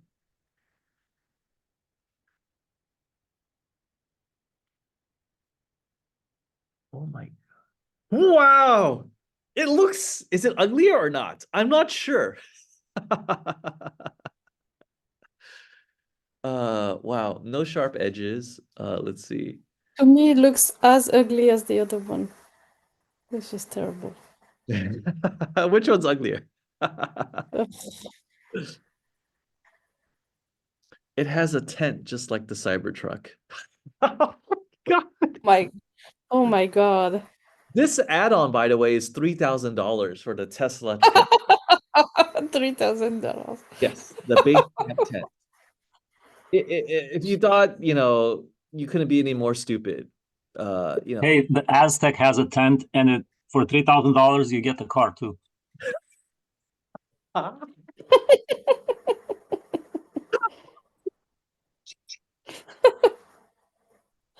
Wow. But China's been doing knockoffs so long that actually might be a halfway decent truck where obviously it might actually tow something. Tesla's just that looks like a hack. Oh, I mean, they've been cloning cars from other people so long that actually might be a halfway decent vehicle. until Have you ever seen the cars from Amazon, that's this company that's called Zoox? So ugly. It looks a little bit similar to the new design. How do you spell it? Zoox. They're just Oh, it's a subsidiary. horrible. Just the worst. I've seen that picture. Oh, wow. Oh, when I see that, I'm just, oh my God, who Looks like in their right self-drive mind thought it taxi, was a good idea? Yeah, like you it's find in just Las so Vegas ugly. or something. There was another I never- ugly electric company. It's awful. They were very scammy. We talked about it like a while ago. What was it called? It's like the boss spent all the money on jets. You guys remember this? Jets. Speaking of ugly cars. Oh, there's too many to keep track of. I don't remember the name of it. It's okay. But yeah, this is extreme. Zooks. Ugh. My Wow. brother-in-law works for them. It's just awful. Your brother-in-law. What does he do there? I don't know. Everything is secret. It's ridiculous. Oh, you weren't kidding. Oh my God, that really is a tent. Oh my God. So awful. Walter White approved. Oh my God, that's not bad. Oh my God. Oh my God. Oh my God, that's so cool. Wow, that's hilarious. Question about a tent for a Cybertruck is how does that enable you to be homeless if you don't have a place to charge your vehicle? It's a large brick. No, you can set up the tent inside the car wash once it, fails to move.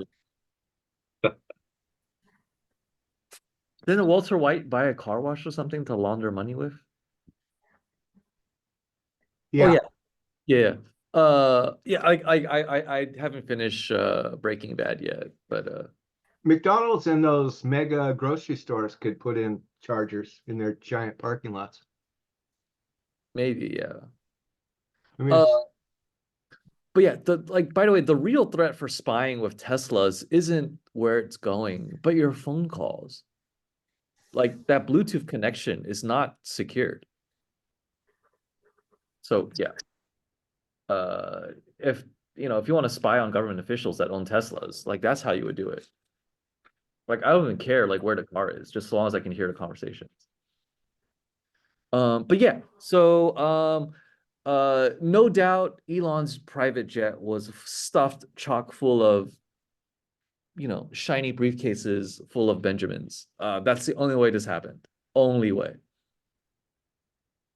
So yeah. Oh, let's look at Baidu's share price. I even haven't looked at this in a while. And in terms of political allegiances, obviously this is Shanghai related. So Baidu is also Shanghai headquartered. So definitely in that vein of thought there. So you're seeing Elon do business with the Shanghai remnants, but he has to pay up to Beijing as well. So that's lots of shiny suitcases full of cash. But yeah, Baidu is having a good time and it's setting the scaffold higher so I can short it again. So that's exciting. Okay, cool. All right, let's speed up a little bit. We're running out of time. It's already 12 o'clock. Jobs report, who cares? These are fake. But yeah, let's look at Japan. Lots of international news. This is the fun stuff. All right, well, we'll finish with China and we're off.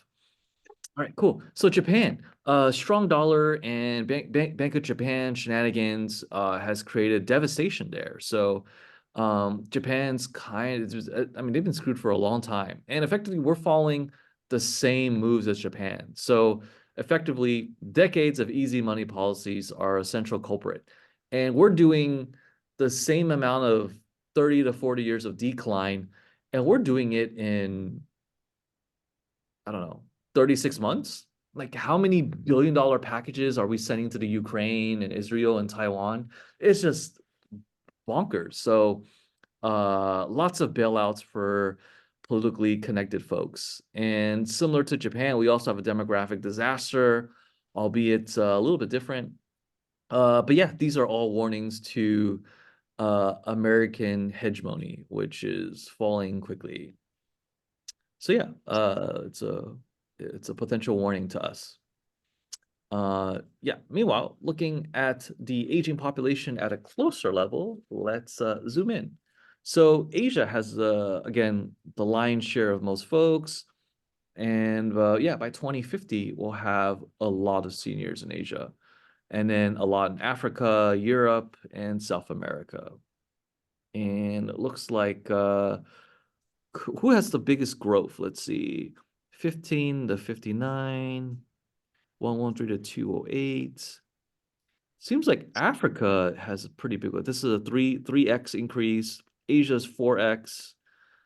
Australia's 3x, then 2x. South America is 4x.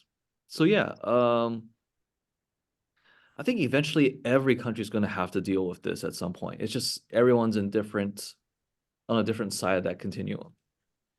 Okay. And here's the table view, but yeah, okay. All right. Speaking of old people, in Canada, they would just tell you to go get suicide, but in South Korea or Lithuania, you can do it yourself. So yeah, South Korea, I mean, there's no surprises here. It's so competitive and difficult. And if you're not connected with the rich elite families, you're really going to struggle. And Koreans are extremely cash and status obsessed, like in a bad way. But yeah. Okay. So that's that. We talked about the yen. What is the yen trading at today? Let's see. Yen to USD. This is the wrong way. We got to invert this. Here we go. Okay, so it's gone back the other way. Oh, it's only 153. It was at its peak. Let's see. 160, I think. Yeah, 160 and change. Yeah. Oh my gosh. That's incredible. Wow. But yeah, we should still visit. We should vacation Japan. All right. And then here's some fun stats for other places where North Africans are coming in along with Middle Easterners. So who's crossing the English Channel with small boats, no less? Persians, Afghanis, Iraqis, Albanians, Syrians. Again, yeah, who the hell is Eritrea? That's an African country, isn't it? We'll find out. It is in Eritrea. south of Egypt, capital of Asmara, bordered by Ethiopia, Sudan, and Djibouti. It's a very, very poor country. Ooh. What's per capita? 566. Mm-hmm. Really poor. Yeah. That's what? Divided by 12, that's like $5 a month?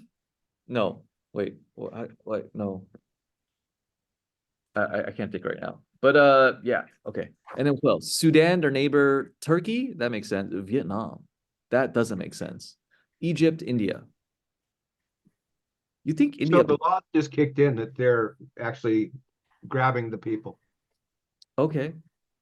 And they were giving piles, I'm trying to think. I think the British election was yesterday, or maybe today. How wide is the English Channel? The Reform Party is the good guys, just so everybody knows. Is that the conservative end? Labor are It's the new conservative end. okay. The channel is how wide again? 560 kilometers. Okay. How do people swim across a channel? That seems crazy. That is. Okay. Yeah, okay. Yeah, England's cooked and toast. Okay. No surprise there. And then speaking of Europe, the Eurozone officially exits recession. Yay!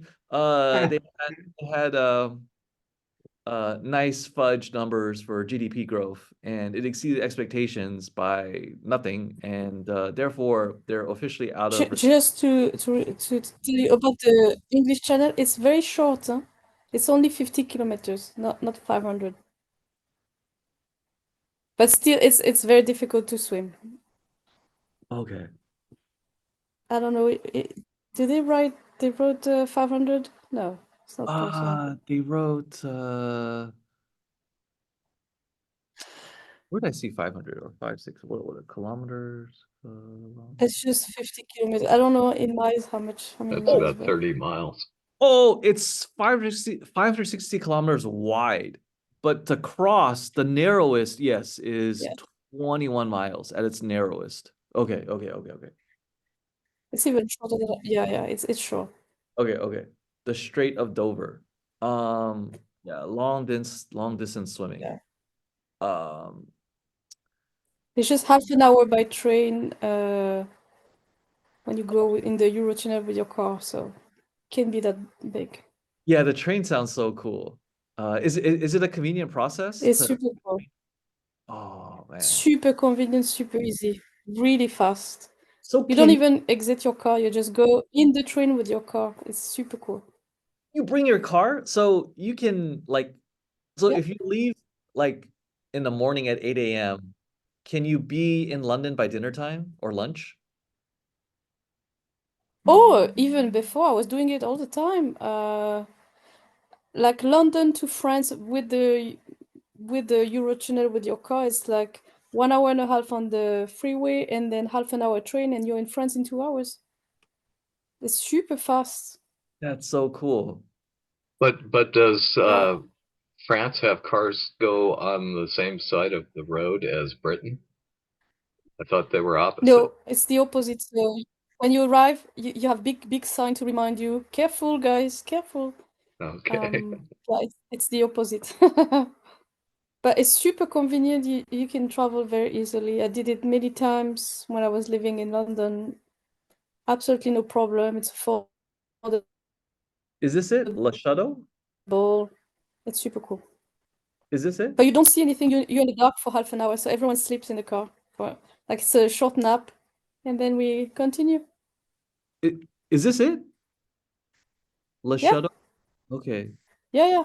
It's incredibly affordable and fast. I mean, it's a great tunnel that they built, really. Wow. And you just need to bring your passport. You don't get harassed by customs or anything. Nothing. It's just yeah. It's a You give it's a your OID or passport, and that's it. You don't even need. Do we need a passport? Maybe since Brexit, yeah, maybe, yeah. Okay. But before Brexit, it was just ID, and that's it. That's so cool. Yeah. We'll have to try that. Let me save that link. Let me share it in case you guys need it. Let me get back to where was that? UK tunnels. Okay, here we go. All right. Save that under travel.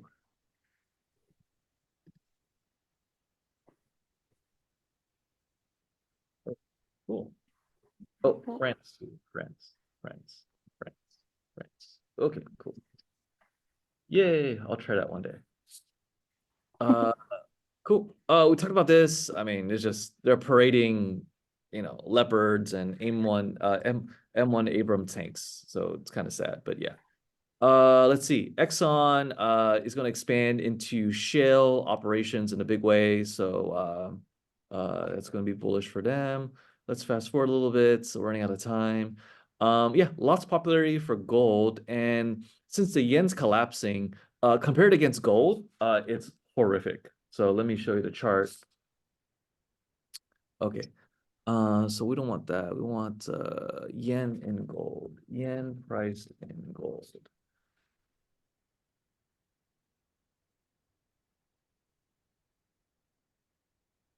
I think this is not what I want. Wait, so this is gold price in Japanese yen. This is not what I want.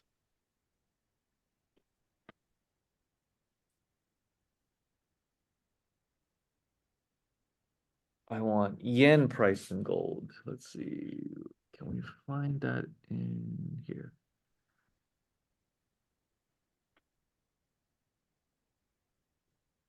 Thought I had this chart. Where did it go? Maybe, sorry. This new search engine sucks a lot. I want yen price. Everything's gold price in yen. Oh, here we go. Yen versus gold price. Here we go. Okay, here we're seeing some extremes. Okay.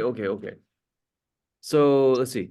US dollar divided by, so this is Japanese yen in blue against the US dollar. So that's that pair. And then here is the gold price. So This is yen versus gold price. This is not gold price. This is not the yen price in gold, but you guys get the idea. So basically, yeah, the yen is inflating into oblivion. So yeah. And it's approaching worthlessness if you price it against gold. So yeah. And let's see, South Korea is going to be increasing their purchases. We know about that, and so is China as well. And this is just the public disclosures. You know, where else they're buying in other different markets is also up to anyone's guess. And also, there's a lot of shenanigans and mystery with the metals leasing environment, which is between central banks. So there's not a lot of visibility into that. So we can't see that. But yeah, so at least for the central bank itself for China, they've always been purchasing at a massive amount. So it looks like from March, they added 160,000 ounces of gold, and China takes delivery. They don't let it stay stored internationally. So yeah, that's cooking up. What other fun items? Oh, let's just jump to China news. Okay, cool. So here's the Shanghai Composite Index, and they've kept it above the 3,000 mark here. And again, that is the key watermark. And if you look at the overall Shanghai Exchange here, it's always floated at the 3,000. It's averaged out always at 3,000. So effectively, its stock market has gone nowhere for the last 15 years. So it's been a giant grifting project. But yeah, currently it's at 3,100. And let's see what's cooking. All right, so there's some theories here that HSBC has a lot of exposure to Country Garden, Evergrande, and other property developers, which is why potentially the HSBC CEO has stepped down and wants someone else to take that hit. So there is that rumor on the streets. But yeah, we'll have to see how that unfolds. And that contagion hasn't really been addressed, and they're just throwing more money at it, and we'll see how long that can last. But yeah, let's shift gears and look at the crypto side. And parallel to the US domestic weakness as of late, we've seen a very similar thing with the very short tenured Shanghai and not Shanghai, but the Hong Kong side. So inflows here have been not as robust as people have imagined. And I imagine, you know, even if you're wealthy somewhat in Hong Kong, I don't know if crypto is where you want to be parking your money, because you're probably underwater with a lot of real estate, which is the traditional investment tool for a lot of Hong Kongers. And yeah, so the weak pickup has reflected that. So there's also due to the alien espionage law that is unique to Hong Kong, you can get audited at any point. So I imagine that would scare off a lot of institutional players as well from playing in this. So that kind of leaves retail, and the average retail trader has other concerns in China than getting into Bitcoin ETFs. So yeah, I think this is a day late and a dollar short overall. And who's to say China won't nationalize these products? It has happened before with other instruments, but they're itching for money, and they might cite, you know, hey, if you take our TikTok, we'll take your U.S. Bitcoin ETFs in Hong Kong. It's possible. Okay, so let's see. Oh yeah, loser Mr. Blinken had to visit China, and yeah, looks like he was not well received and was given the bare minimum of public fanfare. So kind of fascinating.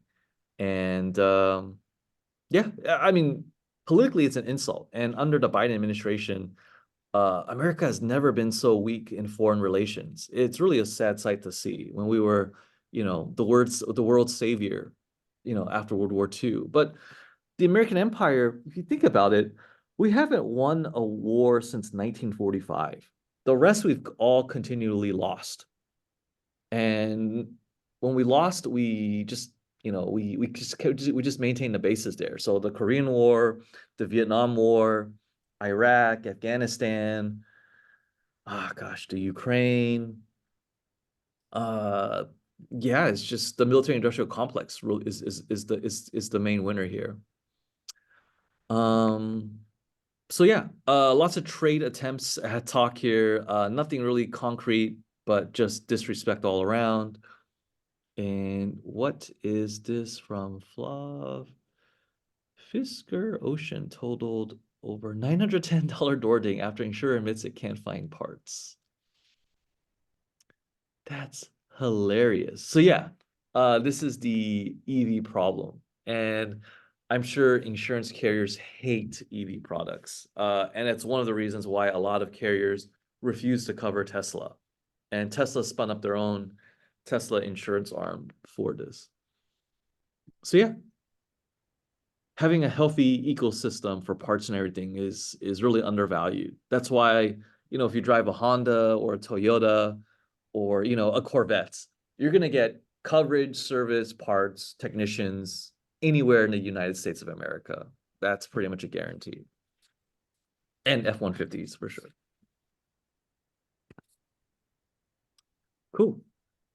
This is kind of unimportant. We're a little bit short on time. We'll skip this. Coast Guards are just busy ramming each other. We talked about that. This is still unfolding, but we'll see how this ban and subsequent sale really shapes up.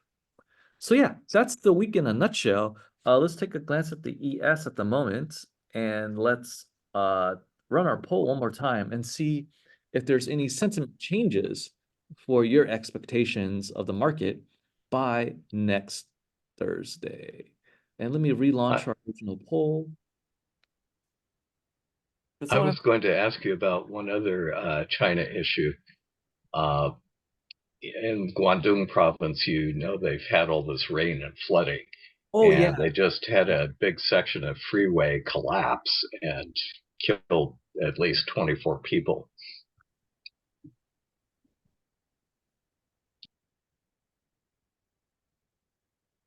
Oh, wow. I didn't know about this. The correct way to look at this is which collapse, because there's so many. Infrastructure. Well, I won't argue with that.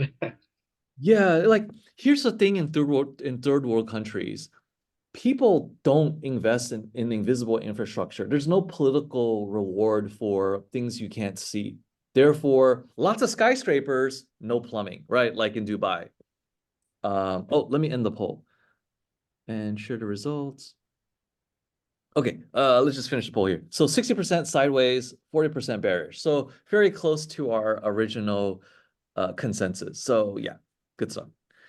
And yeah, to Michael's point here, yeah, China is very bullish on, public works that are visible. Invisible stuff, no one cares about. Again, there's no political benefit for that. And I know this for a fact because I was in the water industry when I was working at that Japanese AI company. And like I can tell you the water pipe replacement rate for the US, it's about 1%. So the average lifespan on paper is 100 years. So in 100 years, if you repair if you replace 1% of the pipes, it takes 100 years to replace the entire grid or water grid, as it were. In Japan, it's 4%. So in 25 years, you replace the complete water grid. So they just do it a lot better, at least in Japan. They don't need political kickbacks and visibility to do what should be done. So on that end, I do applaud infrastructure management on the water side. Road, electricity, and other things, and service lines, those are different sectors, and that can all vary regionally. But yeah. If you guys have never seen it before, let me show you guys a horrific image. This is more big in the East Coast than the West Coast, but there are wooden water mains in use. I'll show you what they look like. They look like this. Don't think I've ever heard of that. Yes, they're still in use. A lot of them are, some of them are 200 years old. you know, this is before, you know, Bethlehem and Pennsylvania steel was really up and running, and people just used wood and they delivered water at scale. And it is frightening, you know, the water quality that comes out of this. But for the most part, it still works. And if you ask water utility companies or water utilities in general, like, where are the pipes? What are the conditions? They don't know. There's no records. And this is why, like, there was such a big push to have machine learning, because there's just too many, you know, error reports to go through. And you know, the topography is changing with construction and elevation. And if there's a train track nearby, there's so much reverb, it changes the whole soil composition and blah blah blah blah blah blah. There's a lot of science to it. But yeah, wooden water pipes are a real thing. That is pretty mind-blowing. Yeah. And meanwhile, the S&P is nicely up. And yeah, let me stop the recording for now, and then